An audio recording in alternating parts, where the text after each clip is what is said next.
Hi కొల్గూరు 24/7 news ఛానల్కు స్వాగతం.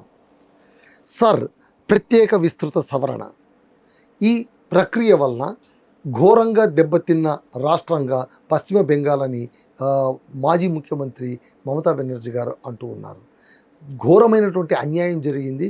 ఈ సర్ పేరిట లక్షలాది ఓట్లను తీసి పడేశారు కేంద్ర ప్రభుత్వం. ఎన్నికల కమిషన్తో కుమ్మక్కైపోయి మిలాఖత్ అయిపోయి అని అంటారు. ఇదే మాటను అరవింద్ కేజ్రీవాల్ కూడా అంటూ ఉన్నారు. ఢిల్లీలో జరిగింది, ఇవాళ పశ్చిమ బెంగాల్లో జరిగింది, రేపొద్దున పంజాబ్లో కూడా ఇదే జరగబోతుందని అంటున్నారు. ఏంటి సార్, దీనివల్ల ఏంటి ప్రమాదం? ఇది చేయడం అవసరమా కాదా? పలానా విషయాలు తెలుసుకోవడానికి మన ముందు ఇప్పుడు సీనియర్ జర్నలిస్ట్ శ్రవణ్ కుమార్ గారు ఉన్నారు. అతనితో మనం మాట్లాడి తెలుసుకుందాం. సార్ నమస్తే. సార్ గురుజీ నమస్తే. Sir, what is this sir ప్రత్యేక విస్తృత సవరణ? ఈ సవరణ ముసుగులోన ఓట్లన్నీ పోయాయి అని అంటున్నారు. మనం దీన్ని ఎంతవరకు నమ్మొచ్చు? మనకు ఉన్నటువంటి రాజ్యాంగ వ్యవస్థల్లో చాలా విశిష్టమైన న్యాయ వ్యవస్థ ఒకటిను, రెండవది ఈ ఎలక్షన్ కమిషన్ వ్యవస్థ. ఈ రెండో కూడా దేశంలో మీ అందరం అన్ని సంస్థలు అన్ని వ్యవస్థలు బలమైన అని అనుకున్నప్పుడల్లా వాటిని సవరించడానికో దాన్ని అద్దులో పెట్టడానికో వాళ్ళు మెట్టకాయలు ఇవ్వడానికో అయితే న్యాయ వ్యవస్థ, వాళ్ళ ఆటోమేటిక్గా ఎన్నికల వ్యవస్థ అంత పవర్ఫుల్గా ఉంది మన వ్యవస్థ. రాజ్యాంగం రాస్తున్నప్పుడు అంత గొప్పగా రాసుకున్నాం మనం. ఈ రెండు కూడా ఇండిపెండెంట్ వ్యవస్థ అయినప్పటికీ కొన్నిసార్లు కొన్ని సందర్భంలో ఆ పాలకుల చేతుల్లో కొంచెం లోన్ అవుతున్నాయని అర్థాలు వచ్చేలాంటి సంఘటనలు ఫ్యాక్టర్స్ చాలా కాలం చింటున్నాం. ఈ మధ్యకాలం ఎక్కువ ఉంటున్నాం. ముఖ్యంగా ఎన్నికల కమిషన్ విషయంలో చాలా ఆరోపణలు వస్తున్నాయి. అయితే ఈ సర్రు ఈ మధ్యకాలంలో చాలా వివాదాస్పదమైంది. ఈ సర్ అంటే ఎన్నికల ఓటర్ల లిస్టు సవరించడం, అంతే సింపుల్గా విస్తృతంగా సవరించడం అంటే ఇది మమతా బెనర్జీ గారు చెప్పినట్టు, కేజ్రీవాల్ గారు చెప్పినట్టు ఇప్పుడే వాళ్ళ కోసమే ప్రారంభించింది అయితే కాదు. ఇది ఎప్పటి నుంచో బహుశా స్వాతంత్రం వచ్చినా కానీ రివిజన్ చేస్తూ ఉంటారు. అంటే 5 ఏళ్ళకో 10 ఏళ్ళకో ఎప్పుడు అనుకుంటే అప్పుడు ఏదైతేనేమి ఓటర్ లిస్టు రివిజన్ చేస్తారు. మన దగ్గర ఉదాహరణకు ఈ వార్డులో ఒక 1200 1500 ఓట్లు ఉన్నాయి అనుకుందాం.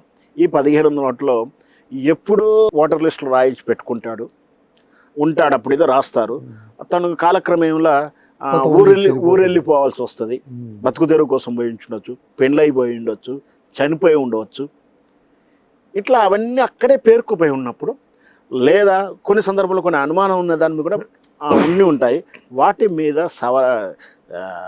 వివరణ తీసుకొని వాటి నిజమైన అయితే ఉన్న వాళ్ళైతే వాళ్ళకు ఉన్నట్టుగా ఓటకు ఉంచుతారు. వీళ్ళు లేరు, వెళ్ళిపోయారు, ఊరెళ్ళిపోయారు. ఉదాహరణకు గ్రామీణ స్థాయిలో మనకు అందరూ తెలిసిన వాళ్ళే. అప్పుడెప్పుడో తను చదువుకునేటప్పుడైతే అక్కడ ఉంటాడు, రాయించుకుంటాడు. ఉద్యోగాలు ఇచ్చే ఇప్పుడు అందరూ ఉద్యోగాలు బెంగళూరు, హైదరాబాదు, ఇంకెక్కడికో వెళ్తాడు. ఏదో ఒక ఫ్యాక్టరీలో పనిచేస్తానికి వెళ్ళిపోతాడు. వ్యవసాయం పని మీదనో ఏదో పని మీదనో వ్యాపారం పని మీదనో వెళ్ళిపోయినప్పుడు ఇక్కడ ఓటర్ లిస్టులో ఈ పేరు అలాగే ఉంటుంది, ఆయన ఎక్కడో ఉంటాడు. వీలైతే అక్కడ కూడా ఓటర్ లిస్టులు మళ్ళీ అక్కడ పేర్లు ఉంటాయి. చాలా సందర్భాలను చూస్తుంటాం. ఇప్పుడు ముఖ్యంగా తెలంగాణ ఆంధ్ర ఎన్నికలప్పుడు కూడా 2 చోట్ల ఉన్నాయి. 2 క్లాట్ చేసి ఆధార్ కార్డు లింక్ అయ్యి ఉండో ఇంకేదో ఉండి ఇంకో లింకులు ఉంటేనే బయటపడుతుంది, లేకపోతే ఆ విధానం లేదు. ఇప్పుడే అమల్లో చేస్తారు. అంటే ఇక్కడ ఏంటంటే ఓటర్ లిస్ట్ రివైజ్డ్ చేసిన అంతే ప్రక్రియ. ఈ ప్రక్రియలో ఇక్కడ స్పష్టంగా పశ్చిమ బెంగాల్లో వినిపిస్తున్నటువంటి అంశం ఏంటంటే అసలు ఊరెళ్ళిపోయిన వాళ్ళు కాదు, చనిపోయిన వాళ్ళ విషయమే కాదు, లేదా వలస వెళ్ళిన వాళ్ళకే కాదు, అసలు ఈ దేశం కాని వాళ్ళకు కూడా ఓటు హక్కులు ఇచ్చారు. ఇది ప్రధానమైనట్టు ఆరోపణ. రెండవది, అసలు మనిషి అనేవాడే లేడు కానీ ఓటర్ లిస్టులో పేర్లు ఉన్నాయి. అక్కడ ఆ ఇంటికి పోయి చూస్తే ఆ పేర్ల మనుషులు కానీ వ్యక్తులు కానీ ఎవరు ఉండరు. ఇవి బెంగాల్లో ఎక్కువగా కనిపించాయని చెప్పి ఇప్పుడు ఎన్నికల కమిషన్ నుంచి వస్తున్నటువంటి సమాధానం. అది అక్కడే కాదు, ఎక్కడైనా ఉంటుంది, ఎలాగైనా ఉంటుండవచ్చు. అక్కడ లేవని కదా, అక్కడ మాత్రమే ఉన్నాయని కాదు, అక్కడ లేవని కూడా నేను కొట్టాను. సో ఇక్కడ ముఖ్యంగా రివిజన్ జరుగుతున్నప్పుడు ఆటోమేటిక్గా పిలిచారు. పలానా మల్లికార్జున్ అన్నాడు, ఉన్నాడా లేడా, ఉన్నావు కదా, పో నీకు ఓటు హక్కు ఉంది, ఎల్లయ్యా మనిషి ఎవరు లేడు, తీసేశారు. ఇలా రివిజన్ తీసేయడంలో ఈ దేశం కాని వాళ్ళు కూడా ఉన్నారు, పక్క దేశం నుంచి వలస వచ్చిన వాళ్ళు ఉన్నారు. ఇట్లా అన్నీ కూడా తీసేసుకుంటే సుమారు ఇప్పుడు చెప్తున్నట్టు లెక్కల ప్రకారం 94 లక్షల ఓట్లు దాకా ఎగిరిపోయాయి. కొత్తగా కొన్ని ఓట్లు వచ్చాయి, మళ్ళీ అది వేరే విషయం, ఎవరు చెప్పట్లేరు. కొత్త ఓటర్లు వచ్చాయి, అంతకుముందు ఓటర్ల కన్నా కొత్త ఓటర్లు వచ్చి చేరాయి, అదొక 10 లక్షల దాకా చేరాయి. అవి ప్రస్తుతాన్ని ఎవరు చెప్పట్లేరు. తీసేసిన 94 లక్షలు మాత్రం చెప్తున్నారు. ఈ 94 లక్షల ఓట్లు ఏవైట్లు ఉన్నాయో కొన్ని జిల్లాలలో ఒక్కొక్క నియోజకవర్గం లేదా ఒక ఏరియా ఒక సెక్టర్ మనం కాక తెలంగాణ ఉత్తరాంధ్ర తెలంగాణ ఇట్లా అంటాం, అట్లాంటి సెక్టర్స్లో కూడా ఉంటాయి. బెంగాల్లో కూడా కొన్ని ఉత్తర వంగ దేశాలు అంటాం, వంగ రాష్ట్రాలు అంటాం, వంగ ప్రాంతాలు అంటాం. అట్లా అక్కడ కొన్ని ప్రాంతాలలో చూస్తే 25,000 వరకు ఒక్క నియోజకవర్గం నుంచి పోయిన ఓట్లు ఉన్న వాళ్ళు కూడా ఉన్నాయి అక్కడ టీఎంసీ ఓడిపోయి బీజేపీ గెలిచి వచ్చింది. ఈ రకన ఈ బెల్ట్లో చూసుకుంటే దగ్గర 52 స్థానాలలో టీఎంసీ ఘోరంగా ఓడిపోయింది. గతంలో ఆ ఓట్లు ఉండడం వల్ల టీఎంసీ గెలిచింది. 52 స్థానాలు అంటే మాటలేం కాదు.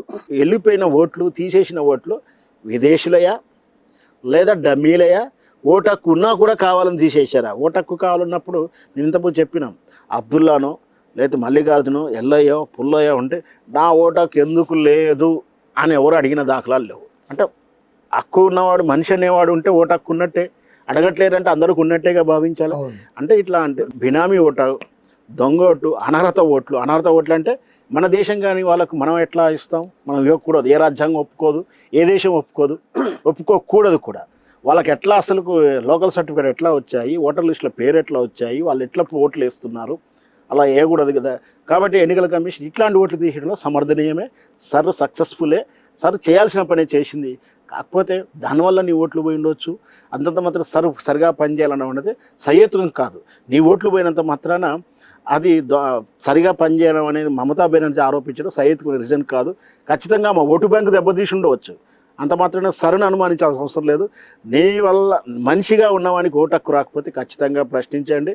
లేదు హక్కున్నా కూడా ఓటు హక్కు ఎందుకు తీసేశారని అడగండి. అవి ఏమీ లేకుండా అసలు సర్ని రద్దు చేయండి అని చెప్పి ఆమె సుప్రీంకోర్టుకి వెళ్ళడం, వాళ్ళు సర్ను రద్దు చేయడం వీలవ్వదు, పర్యవేక్షణ జరగాల్సిందని చెప్పి ఆర్డర్ ఇవ్వడం, ఖచ్చితంగా అది 94 లక్షల మందిని తీసేయడం కూడా జరిగింది. తద్వారా ఓడిపోయి ఉండవచ్చు. దానికి ఆమె ఆ దొంగ ఓట్ల వల్ల గెలుస్తానని కూడా ఆమె భ్రమ అవుతుంది. అంటే ఒకటి సార్, ఇప్పుడు ఇక్కడ ఏమైందంటే ఎన్నికల కమిషన్ కూడా అంటే నోటిఫికేషన్ ఇవ్వడము, ఓట్ల సవరణ, జాబితా సవరణ, ఇవన్నీ కూడా ఎన్నికల షెడ్యూల్ ప్రకటించాక 2 వారాల ముందు వరకు కూడా ఓటర్ల జాబితాను ఇది అని స్పష్టంగా ప్రకటించలేదు అన్న ఒక ఆరోపణ. ప్లస్ ఇంకోటి ఏంటి, చాలామంది ఇందాక మీరు అన్నట్టు ఉన్న వాళ్ళ పేర్లు పోయి వాళ్ళు ఆధార్ కార్డులు పట్టుకొని ఆఫీసుల చుట్టూ తిరుగుతున్నా కూడా వాళ్ళ పేర్లు సరిగ్గా నమోదు కాలేకపోవడం, వీటన్నిటి వలన కూడా సరైన సమయంలోనే చాలామంది ఇప్పుడు ఓటర్స్ ఎలా ఉంటారంటే సార్, అన్నీ సరిగ్గా ఉంటేనే ఓటు వేయడం కష్టం.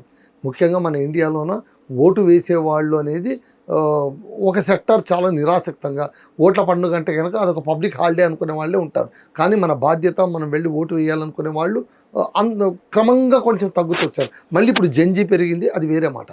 అయితే ఇక్కడ ఏంటంటే ఫర్ ఎగ్జాంపుల్ నేను ఉన్నానండి, నా పేరు లేదు, నా దగ్గర ఆధార్ కార్డు ఉంది, పోయినసారి ఓటర్ లిస్ట్లో నా పేరు ఉంది. నేను అక్కడ పోయి చూడగానే మనం విచిత్రాలు చూస్తుంటాం, మీ ఓటు లేదండి అంట. ఎన్నికల బూత్ దగ్గర పోతే మీ ఓటు లేదండి, లేదా మీ ఓటు ఆల్రెడీ వేస్తారండి. బూత్ దాకా వెళ్ళి లేదంటే అంటే ఎవడు కొంతమంది ఆవేశంగా పోరాడతారు, అది ఎట్లా పోతుంది నా కానీ ఛాలెంజింగ్ దాకా ఎవరు వెళ్ళరు, వాపస్ వచ్చేస్తారు. కొంతమంది అసలు బూతుల దాకా కూడా వెళ్ళరు. కొంతమంది ఈ గొడవంతా చూసేసి అంటే ఈ ఓట్లు పోతున్నాయి వస్తున్నాయి అది ఇది గందరగోళం, ఎందుకు వచ్చిన గొడవలేని ఓటు కూడా వేయకపోవచ్చు. ఈ విధంగా కూడా ఆమె ఓటు బ్యాంకు దెబ్బతిని ఉండొచ్చేమో కదా. ఖచ్చితంగా అందుకోసమే ఆమె బాధపడి ఉండడంలో ఆమె ఆవేదన తప్పని అంటే జరిగి ఉండొచ్చు జనరల్గా. కాకపోతే హరిబరిగా ఇంత చివరి దాకా నాంచడం అధికారం ఉన్న వాళ్ళు చేసే అరాచకాలు ఏంటో మన అందరికి తెలిసిందే. చేతిలో కర్ర ఉన్నది, అది రాజ్యం అనే స్టైల్లో ఉంటుంది. రాజు తలుసుకుంటే దెబ్బల కొదవ అని ఉంటుంది. అక్కడ ఉన్న ఎలక్షన్ కమిషన్ నిజాయితీగా ట్రాన్స్పరెంట్గా పనిచేసింది అని సర్టిఫికేట్ ఇవ్వడానికి అయితే నేను రెడీగా లేను.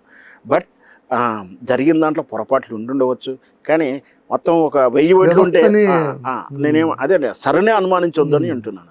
ఇప్పుడు 1000 ఓట్లలో 10 మంది తీసేసి ఉండొచ్చు, ఒకలో ఇద్దరో ఇట్లా బై మిస్టేక్లోనో వాంటింగ్లోనో కావచ్చు. వాంటింగ్లోనే వీడు మా పార్టీ వాడు కాదు కాబట్టి తీసేయించుండొచ్చు చెప్పేవారన్నా. ఆ 1-2 మిస్టేక్ జరిగినంత మాత్రం మొత్తాన్ని మనం కాదనకూడదు. ఆ 1-2 మిస్టేక్ జరగకుండా ఉండాలి. ఆ 1-2 మానిటరింగ్ చేసుకొని ఓటు హక్కు తీసుకొని ఓటేసేలా చేసి ఉంటే బాగుండేది. కానీ టైం ల్యాప్లో వాళ్ళు ఇవ్వలేదు అంటున్నారు. అది జరుగుండే, అది ఎన్నికల సంఘం ఎలక్షన్ కమిషన్ యొక్క వైఫల్యంగా మనం చూడాలి. అందుకని స్టార్టింగ్లో చెప్పాను, ఇండిపెండెంట్గా వ్యవహరించాల్సినటువంటి ఈ ఎలక్షన్ వ్యవస్థ వాళ్ళు పాలకులు గులాములు అవుతున్నారు. గులాములు కాకపోతే అర్ధరాత్రి రాజీనామా చేసి పారిపోవాల్సిన పరిస్థితులు వస్తున్నాయి.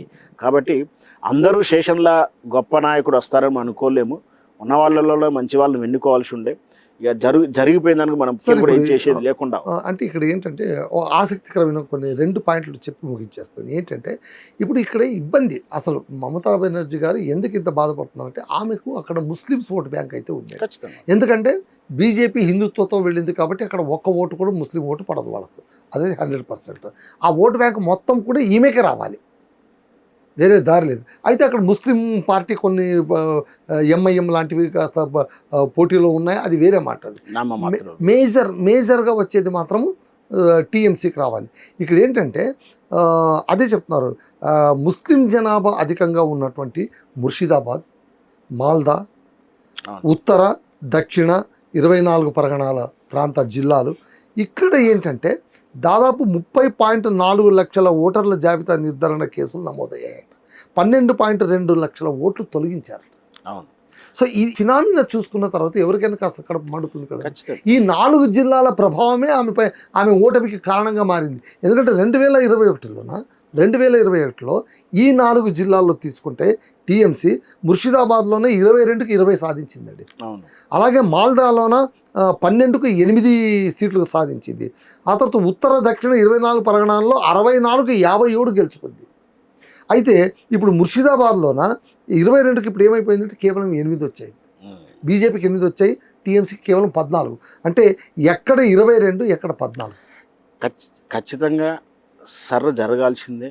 కానీ సర్వ అంగన పెట్టుకొని అంటే ఈ అవకతవకలపైనే ఇబ్బంది పడింది. అంతే సహజంగా జరుగుతూ ఉంది. అంటే వాళ్ళే కనుక, అంటే ఇక్కడ అధికారం ఉన్న పార్టీ కనుక విదేశీయులకు, వేరే దేశం చొరబాటుదారులకు అనుమతి లేకుండా వచ్చిన వరకు, ఒక వర్గం ఒక మత ఆధారంగా వచ్చిన వాళ్ళకు ఈ విధంగా కొమ్ము కాయకుంటుంటే సర్ అనేది ప్రయోగించకపోయేవాళ్ళు. అంతే కదా, సర్ అనేది ప్రయోగించకపోయేవాళ్ళు. ఇప్పుడు ఇన్ని రాష్ట్రాలలో ఎన్నికలు జరుగుతున్నాయి, ఎక్కడా లేని కాంప్లైంట్ అక్కడే ఎక్కువ వినపడుతుంది, ఎక్కువగా వినపడుతుంది. ఇప్పుడు చూడండి, తమిళనాడులో కూడా 74 లక్షలు, 74. అక్కడే విజయ్ ఎప్పుడు చెప్పలేదు, 53,000 దాకా డిఎంకే స్టాలిన్. అసలు నన్ను అడిగితే సార్, తమిళనాడు అంత క్లీన్ ఎలక్షన్ ఎక్కడ జరగలేదేమో అని అనిపిస్తుంది. 4 స్టాలిన్ ఎవరు వ్యాఖ్యానం చేస్తలేరు, ఆడ విజయ్ వ్యాఖ్యానం చేస్తలేడు, కేరళలో వాస్తవం జరిగింది అక్కడే, అనుమానాలు ఉన్నాయి అక్కడే, జరిగిన వాస్తవం అంతే. వీళ్ళు ఈ పని చేసేందుకు వాళ్ళు ఆ పని చేశారు. సో మొత్తం మీద అయితే ప్రజాస్వామ్యం మాత్రం కూని చేశారు ఇద్దరు కలిసి సక్సెస్ఫుల్గా. అనర్హులకు, విదేశీయులకు ఓటకు కల్పించి సకల వసతులు కల్పించేది అది శాసనాత్మకంగా జరగలేదు. నేనే కాందిశీకులకు ఇచ్చామను, ఎంతోమందికి ఇచ్చాము. వలస అప్పుడు బంగ్లాదేశ్ ఏర్పాటు ఆదన్నప్పుడు కూడా పిలిచి కాందిశీకులుగా వాళ్ళకి శిబిరాలు ఏర్పాటు చేసి సహాయం చేశాం. అది ప్రభుత్వ పాలసీగా రావాలి, ఇడెన్ ఎజెండాగా రావద్దు, అన్అఫీషియల్గా రావద్దు. వాళ్ళు మన దేశస్తులే అని దొంగ సర్టిఫికేట్ క్రియేట్ చేసి ఓటకులు ఇవ్వకూడదు. ఆ పాపం ఫలితమే ఈ విధమైనటువంటి మూల్యం. ఇది ఓటు బ్యాంకు అనేటువంటి కల్చర్ వలన ఇవన్నీ జరుగుతున్నాయి ఖచ్చితంగా. ఎందుకంటే ఇప్పుడు ముస్లిం vote bank, minority vote bank మాకు కావాలి అని టీఎంసీ వాళ్ళు కాస్త ముందడుగు వేయడం వల్ల ఇవాళ బీజేపీ వాళ్ళు వచ్చి, ఎందుకంటే వాళ్ళు విజయ అవకాశాలను వాళ్ళు కూడా కోల్పోలేరు కదా. కాకపోతే అక్కడ కేంద్రం ప్రమేయం ఏమైనా ఉందా అనేది ఇక్కడ మనకు ఖచ్చితంగా కేంద్రాన్ని అనకూడదు, దీంట్లో భారతీయ జనతా పార్టీ ప్రమేయం అనాలి. అది గతం 2014కు ఉన్నటువంటి ముందు ఉన్నటువంటి విలువలు గల పార్టీ కాదు. మీరు పొలిటికల్ పార్టీ కూడా ఇక్కడ కాదు, అది ప్రైవేట్ లిమిటెడ్ అని చెప్తాను. రాజకీయ పార్టీ కూడా నేను వ్యవహరించట్లేను. సరే, అది నా వ్యక్తిగత అభిప్రాయం. ఇకపోతే మీరు పశ్చిమ బెంగాల్లో ఆ మైనార్టీ రాజకీయాలు అంటున్నారు. మరి ఢిల్లీ ఎన్నికలప్పుడు, రేపు జరగబోయే పంజాబ్ ఎన్నికలప్పుడు ఎక్కడైనా సరే ప్రతిపక్షానికి బలం ఏంటో చూసుకుని ఆ బలాల మీద, వాళ్ళు చేసిన తప్పుల మీదనో దెబ్బ కొట్టుకుంటూ ఆధిపత్యం చెలాయిస్తూ పోలరైజ్డ్ చేస్తూ నయానో లేదా భయాన్నో భయపెట్టిస్తూ ఎదిగేవాడిని ఎదగకుండా చేస్తూ వాళ్ళ పార్టీల్లో ఇంకొక సెంటిమెంట్ రూపంలో తీసుకుంటూ పార్టీని ఎదుక్కుంటూ తీసుకొస్తున్న విధానం అయితే చూస్తున్నాం.